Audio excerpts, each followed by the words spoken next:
आप ये चैनल को लाइक शेयर जरूर करें। चलते हैं इंडी प्लस वीडियो का टाइटल है इसरो पर गुड कोई आई थिंक कोई बड़ी अचीवमेंट हुई है, बाकी का टाइटल जो हिंदी में है अनफॉर्चुनेटली नहीं आती। पर देखते हैं वीडियो, फिर देते हैं रिएक्शन। खुशखबरी खुशखबरी खुशखबरी, इसरो के चीफ ने अंतरिक्ष से दे दी हैं दो बड़ी खुशखबरी। दोस्तों, चंद्रयान 3 सक्सेस क्या हुआ है? भारत का तो अंतरिक्ष के अंदर अब डंका बजने लगा है, क्योंकि हर दूसरे दिन अंतरिक्ष को लेकर कोई बड़ी खबर निकल ही जाती है। ताजा खबर निकल रही है इसरो के आदित्य L1 मिशन से। आपको याद ही होगा, चंद्रयान 3 जब सक्सेसफुली चांद की सतह पर लैंड किया था तो उसके ठीक 10 दिन बाद इसरो ने 2 सितंबर 2023 को आदित्य L1 मिशन सूरज के लिए लॉन्च किया था। दोस्तों, तब से लेकर अब तक ये अपने मिशन पर निकला हुआ है और आज अपडेट दी है इसरो चीफ ने कि ये मिशन अब बस L1 पॉइंट पर पहुंचने वाला है। 6 जनवरी डेट फिक्स कर दी गई है कि 6 जनवरी को ये L1 पॉइंट पर पहुंच जाएगा। L1 पॉइंट क्या है तो एक बार फिर से आपको रिपीट कर दें। सूरज और धरती के बीच में एक ऐसा पॉइंट है जहां पर कोई भी आप सैटेलाइट भेजते हो तो वहां पर वो सैटेलाइट रुक सकती है। अगर ये L1 पॉइंट से आगे हो जाए तो दोस्तों सूरज का जो ग्रेविटेशनल पुल है वो इस सैटेलाइट को नुकसान पहुंचा सकता है। तो ये एक साइंटिफिक पॉइंट है दोस्तों, और इस पॉइंट पर रहकर हमारा मिशन काम करेगा और सूरज से आ रही किरणों के ऊपर स्टडी करेगा 5 सालों तक और धरती को डाटा देगा। आप कहोगे कि इससे इसरो को क्या फायदा होगा? दोस्तों, इससे भारत का नाम दुनिया के अंदर बनता है। भारत का नाम तो बनता ही है, इसरो की पहचान भी दुनिया के अंदर बनती है। आपने देखा होगा ओमान के किंग आए थे भारत के अंदर, हम भी बहुत हैरान रह गए थे दोस्तों वो तस्वीरें देखकर, जब दोनों देशों के जो ऑफिशियल थे वो बैठे थे, उनके साथ जो टीम बैठी थी ना, उस टीम के अंदर इसरो के चीफ को भी बिठाया गया था। वो इसरो के चीफ को इसलिए बिठाया गया था ताकि अंतरिक्ष के अंदर अगर ओमान को कोई जरूरत है तो इसरो के चीफ आपकी हेल्प करने के लिए तैयार है। तो यानी कि भारत की सरकार सबका साथ सबका विकास के ऊपर काम कर रही है और पीएम मोदी जी की जितनी तारीफ की जाए उतनी कम है दोस्तों, क्योंकि पीएम मोदी एक बड़े लीडर के तौर पर उनको सपोर्ट कर रहे हैं कि यार मैं बैठा हूं, तुम्हें फिक्र करने की जरूरत नहीं है। तुम्हें पैसे चाहिए, इसरो के साइंटिस्टों की एक चाहिए कि हाँ भाई ये मिशन लॉन्च करना है, इसमें पैसों की दिक्कत है, तो मैं बैठा हूं, मैं आपको पैसे दूंगा। और अगर आप चाहते हो कि आपको कस्टमर चाहिए दुनिया भर से, तो वो भी मैं बैठा हूँ, वो भी कस्टमर हम आपको देंगे। आपने इसरो का काम बड़ा करना है, प्राइवेट कंपनियां आए आपके पास और आप उनको टेक्नोलॉजी दो, और जैसे अमेरिका के देश कर रहे हैं वैसा ही काम हम भी करें, तो उसको लेकर मैं बैठा हूँ, आप बस आइए मेरे पास और मैं मंजूरी देने के लिए तैयार हूँ। तो यानी कि पीएम मोदी जी ने ये एनवायरनमेंट क्रिएट किया है और इसीलिए पीएम मोदी की देश के अंदर तारीफ होती है कि यार इन्होंने ये अच्छा काम किया है, और अच्छे काम की तो दोस्तों तारीफ होनी भी चाहिए। तो ये एक सिचुएशन है दोस्तों। अब ये तो आपने पहली खुशखबरी सुनी, अब दूसरी भी सुन लो दोस्तों। दूसरी खुशखबरी निकल रही है आपने स्पेस स्टेशन से। दोस्तों, इसरो के चीफ आए हैं और वो कह रहे हैं कि हम 2028 में अपना पहला स्पेस स्टेशन भेजने जा रहे हैं, यानी कि भारत अपना पहला स्पेस स्टेशन भेजेगा। अब स्पेस स्टेशन के अंदर क्या होता है दोस्तों, इससे पहले अमेरिका ने, रशिया ने, यूरोप के देशों ने मिलकर अपना स्पेस स्टेशन भेजा हुआ है, और उसके बाद चाइना ने भी भेजा है दोस्तों, और उसके बाद अब भारत भी भेजेगा। वे अब कहोगे कि अंतरिक्ष के अंदर स्पेस स्टेशन भेजने का क्या कारण है? वहाँ पर रहकर दोस्तों ये प्लानिंग कर रहे हैं कि अंतरिक्ष के अंदर कोई फूड उगा कर देखा जाए, फसल उगा कर देखी जाए, और साथ में ही अंतरिक्ष के अंदर रहकर क्या एक्सपीरियंस करना है, अपने जो मिशंस हैं उनको कैसे कारगर करना है, कल को यही चीज़ें चांद पर वो करेंगे। तो सारी चीज़ों को देखकर वो एक्सपेरिमेंट कर रहे हैं, और अमेरिका और रशिया वाले तो आगे हैं और चाइना वाले भी आगे हैं, अब भारत भी आगे आ रहा है। तो बहुत अच्छा काम हुआ है दोस्तों, तो अच्छे काम की तारीफ होनी चाहिए। आपका इसके बारे में क्या कहना है, इसरो के स्पेस मिशंस के बारे में कमेंट में बताइएगा। दोस्तों, वीडियो भी खत्म, वेरी गुड, वाह, दो खुशखबरियाँ।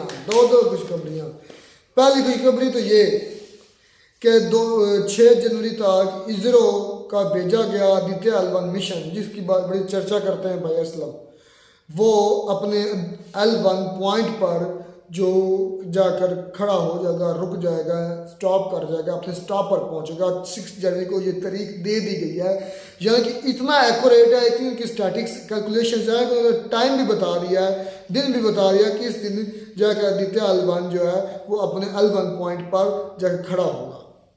वाह भाई, उनकी कैलकुलेशन को भी इस्लाम और उनकी काविश को भी इस्लाम है कि उन्होंने ये काम कारनामा कर दिया कि वो अपनी, अब कई पाकिस्तानी जाहिल जो हैं वो सोचते होंगे कि ये इंडिया ये क्यों कर रहा है, उनको क्या पता गधा क्या जाने अदरक का स्वाद है।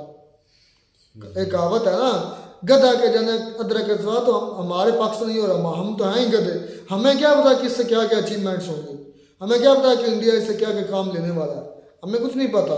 ये वही जानते हैं, वो भाई पढ़े लिखे लोग हैं, हम क्या जाने भाई। देखिए कि वाकई इस तरह है, लेकिन यार इनके पाकिस्तान को आप हंस रहे हैं, आप गधे हैं। यार मैं किसी और वजह से कौन सा हंसूंगा, आपको क्या पता कि मेरे माइंड में क्या चल रहा है। अच्छा, अच्छा हम देखें कि मैं सोच रहा हूँ इससे पाकिस्तान को भी फायदा होगा, फिजिकली कुछ भी ना होगा क्या? लेकिन कम से कम सोच तो आएगी ना, कि सोच है, सोच आएगी कि इंडिया देखें कि हम एक ही साथ दोनों कंट्री एक ही दिन अपनी जो है दौड़ शुरू की थी, तो इस वजह से 76 सालों में पाकिस्तान की पाकिस्तानी अवाम को सोच नहीं आई, तो आप एक दिन में सोच दिलवाना चाहते हैं। मैं मेरी बात आपने मुकम्मल सुनी नहीं है। मैं जी सुन लें, हामिद मीर साहब जी। नई जनरेशन आएगी, वो देखेंगे कि इंडिया कहाँ से कहाँ पहुंच गया है, तो वो किसकी वजह से गया है, मेन बुनियाद क्या है, वो एजुकेशन है। और इस वजह से हम भी तो कामयाब होंगे, हम इंसान नहीं है, हमारे पास भी तो वही दिमाग है, वही जुबान, सब कुछ हम गधे हैं।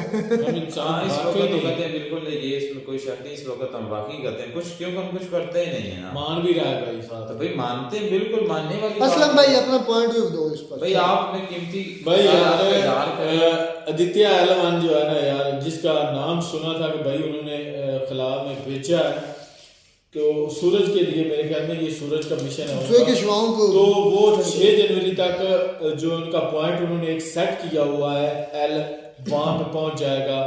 तो ये उनका कहने का मतलब है कि भाई L1 क्या चीज है। उन्होंने कहा कि जमीन का और सूरज का जो दरमियानी फासला है ना, वहां पे एक पॉइंट है जहाँ पे ये पहुंचेगा, जहाँ उनकी जो सूर्य की ग्रेविटेशन फोर्स खींचेगी नहीं, जहाँ पे वो आसानी के साथ खड़ा हो जाता है, उसकी बात कर रहे हैं। तो अगर तो वो सूरज की तरफ आगे जाएगा तो सूरज की छांव की वजह से उसको नुकसान भी होगा।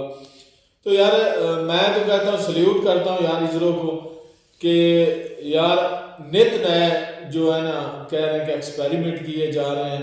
चंद्रयान 3 की कामयाब लैंडिंग के बाद ये भाई मुस्कुराता बहुत है मेरी इस बात पे। तो उसके बाद आदित्य एलवान, और मेरे ख्याल से 2028 में, और यही आदित्य एलवान है, आदित्य एलवान यही है ना, उसकी बात कर रहा हूँ। तो और 2028 में जो है वो भाई अपनी वो जो है ना क्या स्पेस यार, मेरी रिक्वेस्ट बेहतर आप दोबारा से सारे मिशन का नाम लेके फिर से ना जोश आए, एक दफा यार देना चाहिए। चंद्रयान 3 और आदित्य एलवान। अच्छा बात है कि ये खुशखबरी है। दूसरी खुशखबरी पता है क्या है? दूसरी खुशखबरी ये है कि इंडिया 2028 तक उन्हें प्लान कर लिया कि हम 2028 तक अपना स्पेस स्टेशन बनाएंगे, अपना इंडिया का खुद का। क्या सोच है यार।